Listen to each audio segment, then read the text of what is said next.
విష్ణు ఈశ్వర బ్రహ్మ ముగ్గురు ఏకమైనప్పుడు దత్తాత్రేయుడు అయిండు. దత్తాత్రేయుడు కూడా ఆ వెంకటేశ్వరుడు ఏకోనారాయణ అంశం దత్తాత్రేయుడు.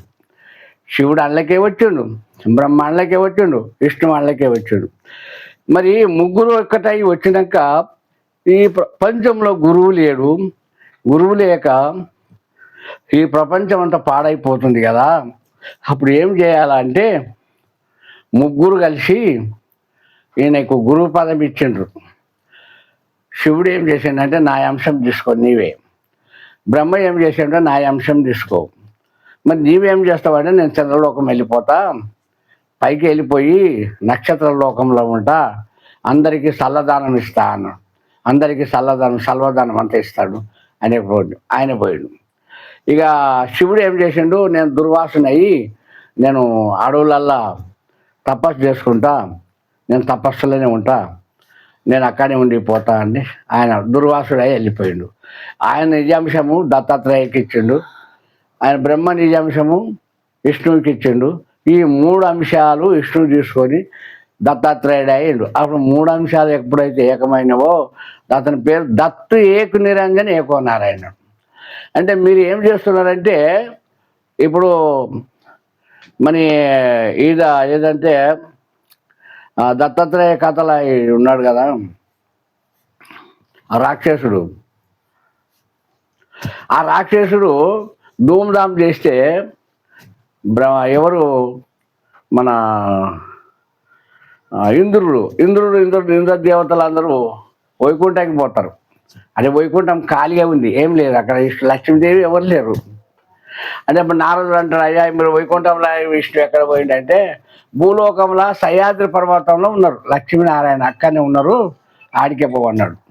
అక్కడికి వెళ్ళి దత్తు స్వరూపంగా అనగమహాలక్ష్మి స్వరూపంగా దర్శనమిచ్చి ఆ ఇంద్రుడికి వరం ఇచ్చి ఆ రాక్షసుని చంపి కరెక్ట్గా అది ఇంద్రలోకాన్ని ఆ ఇంద్రుడికి ఇచ్చేసిన ఇంద్రలోకానికి అక్కడ పరిపాలించుకున్నాడు.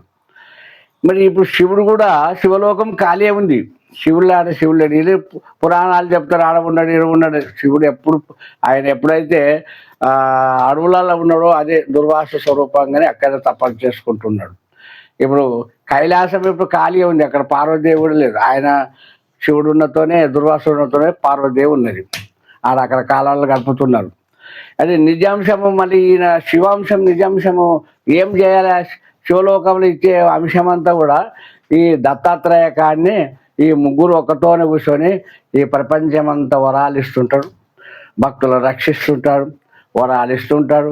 ఈ ప్రపంచమంతా సృష్టిని నడిపిస్తుంటారు. ఎవరు? దత్తాత్రేయ అంశంలో ఉండి ముగ్గురు అంశములు మీరు కోపం కాకూరి, ముగ్గురు అంశములు కూడా దత్తాత్రేయ స్వరూపంగానే ఇప్పుడు ఆయన అన్ని ఇస్తుంటాడు.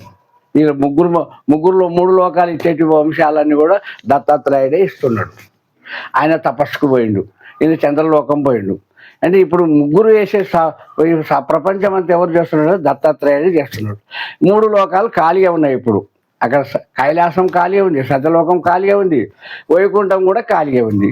మరి ఇక్కడ ఎక్కడ ఉన్నాడంటే భూలోకంలో ఉన్నాడు. ఈ ముగ్గురు మూర్తులు ఒక్కడై భూలోకంలో ఉన్నాడు. ఎవరు ముగ్గురు మూర్తులు ఏకమైతే ఏమవుతారు? పరబ్రహ్మ స్వరూపం అవుతాడు, ఏకో నారాయణ అవుతాడు. ఈ ఏకో నారాయణ శక్తి మామూలుది కాదు, చిన్నది కాదు. అదే మూడు ఏకమైనదే సుదర్శన చక్రం. సుదర్శన చక్రానికి ఎదురు లేదు.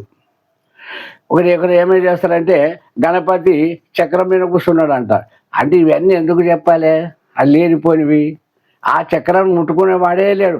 సృష్టిలోనే చక్రం ముట్టుకున్నవాడు లేడు, దాన్ని మోసిన వాడు లేడు, దాని అంశాన్ని లేపిన వాడు కూడా లేడు. అందుకే అటువంటివి అడ్డం ఉడడం చెప్పొద్దు, అటువంటి చిన్న చిన్న పనులు చెప్పొద్దు. అది ఎట్లా ఉందో అలాగే ఉండాలి. చంద్రుని సూర్యుని చేయలేరు మీరు. పురాణాలు చెప్పుకుంటా మీరు ఇన్ని పెద్ద పెద్ద పురాణాలు చెప్తారు, ఒకరోజు ఉపాసం ఉండడానికి చేత కాదు, ఒకరు నీళ్ళు తాగకుండా ఉపాసం ఉండడానికి చేత కాదు, ఒక నిద్ర జగాయనికి చేత కాదు. పోనీ ఇంత పెద్ద పెద్ద పురాణాలు చెప్తారు కదా, ఒక్క నెల కంటిన్యూగా ఉపాసం ఉంటే ఏమవుతుంది? మీకు అంత శక్తి ఉంది కదా, మంచి మంచి మాటలు చెప్తారు కదా, మీరు మాటి మాటలప్పుడు ఇది ఒక శక్తి మీకు రాలేదా? ఒక నెల పూర్తి ఉపాసం ఉండి నీకు శక్తి రాలేదా? మరి రాలేదు. రాకపోతే ఇది అక్కడ ఇది ఇక్కడ ఎందుకు చేయాలి? ఎట్లా ఉన్నది అట్లే చెప్పండి. పురాణాలు ఎట్లున్నాయి అట్లా చెప్పండి. కానీ పురాణాల కింద మీద ఇప్పుడు ముస్లింలు ఏమంటారు? మా దేవుడు పెద్దోడు అంటాడు. అది 1400 సంవత్సరాల ముందు అసలు ముస్లిం మతమే లేదు, అల్లదే లేదు. క్రైస్తవ మతం 2000 ముందు అవతల అసలు మతమే లేదు. భారత యుద్ధం జరిగేటప్పుడు ఈ మతాలు లేవు. భారత